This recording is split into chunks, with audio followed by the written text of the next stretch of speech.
Thank you from the bottom of my heart. I am the proudest branch secretary in this union. It's early morning in South London and these postal workers are going on strike.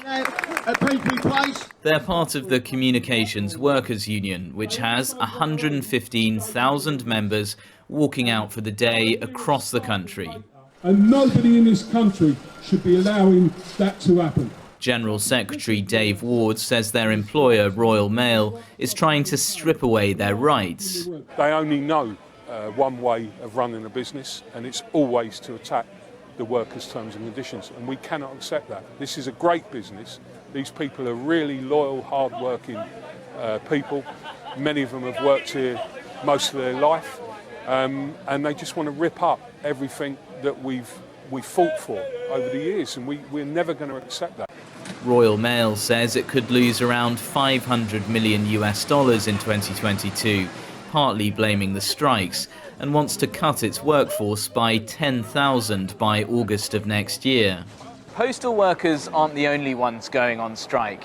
Rolling industrial action has paralysed the UK's train networks in recent months, and even nurses are considering strike action later this year. With inflation running at 10%, trade unions are demanding pay increases to soften the blow. And for many workers in the public sector, their wages have been falling in real terms since the 2008 financial crisis. A lot of analysis that we did recently is to the effect of COVID, the effect of inflation now, and looking at that in the sort of long-term view, how many households run out of savings by 2024. And we find that that applies to 1 in 5 households having no savings by 2024. That is a consequence of a decade's worth of stagnant real incomes.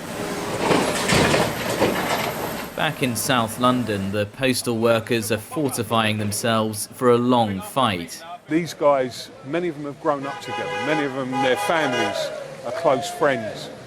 And, you know, they will stand as long as it takes to win this dispute.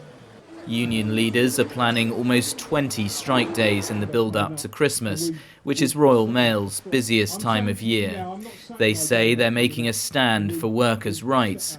Throw in disruption on the rail networks, in the National Health Service and elsewhere, and it could end up being a bleak midwinter for the UK. Giles, Gibson, SABC News, London.